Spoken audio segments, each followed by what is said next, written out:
அந்த மறுமையினுடைய வாழ்க்கையும் அல்லாஹ்விடத்துல தீர்ப்பாக அமையும் என்பதாக நபிகள் நாயகம் ஸல்லல்லாஹு அலைஹி வஸல்லம் அவங்க சொல்றாங்க.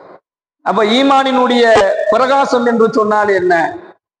எந்த அடியான் இறையச்சத்துல உறுதியாக இருக்கிறாரோ அவர் தன்னுடைய அந்த ஈமானினுடைய பிரகாசத்தை எங்க உணர்வார் அப்படின்னு சொன்னா, சிராத்துல் முஸ்தகீம் என்று சொல்லக்கூடிய அந்த பாலத்தை இப்னு அப்பாஸ் ரலியல்லாஹு அவர்கள் அறிவிக்கின்றார்கள்.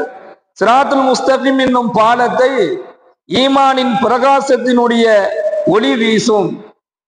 அந்த அடியானுடைய அந்த இறையச்சத்தினுடைய அந்த பிரகாசம் அது ஒளியாக வீசும். அதனுடைய வெளிச்சத்தில் அவர்கள் நடப்பார்கள். அவர்கள் அந்த பாலத்திலிருந்து அந்த நரகத்தின் பக்கம் அவர்கள் ஒருபோதும் விழுந்து விட மாட்டார்கள் என்பதாக நபிகள் நாயகம் ஸல்லல்லாஹு அலைஹி வஸல்லம் அவர்கள் கூறியதாக ஹஜ்ரத் இப்னு அப்பாஸ் ரலியல்லாஹு அவர்கள் அறிவிக்கின்றார்கள்.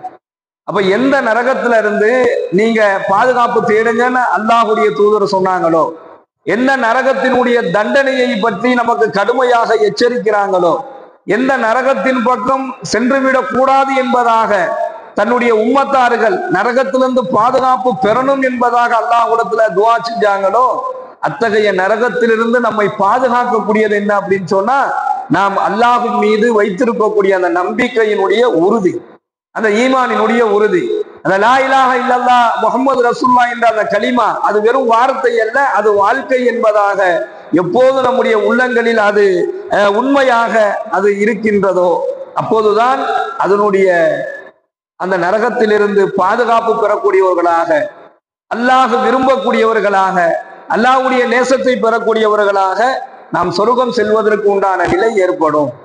இந்த துல்ஹஜ்ஜினுடைய இந்த முதல் 10 நாட்களை பற்றியுமே ஸல்லல்லாஹு அலைஹி வஸல்லம் அன்னவர்கள் இது சிறந்த நாள் என்பதாக சொல்றாங்க.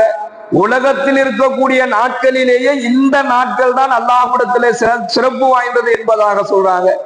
இந்த முதல் 10 நாட்கள்ல கேட்கப்படக்கூடிய துஆக்கள் அங்கீகரிக்கப்படுது என்பதாக சொல்கின்றார்கள். ரமலானுடைய மாதத்தில் கடைசி 10 நாட்கள் எப்படி சிறப்பு வாய்ந்ததோ அது போன்று இந்த துல்ஹஜ் மாதத்தினுடைய முதல் 10 நாட்கள் சிறப்பு வாய்ந்தது என்பதாகலாம் சொல்லக்கூடிய ஹதீஸை நம்ம பார்க்கிறோம். அதே போன்று இந்த நாளையில வரக்கூடிய பிறை 9, அதாவது அரஃபாவுடைய நாள் என்பதாக சொல்லப்படுது.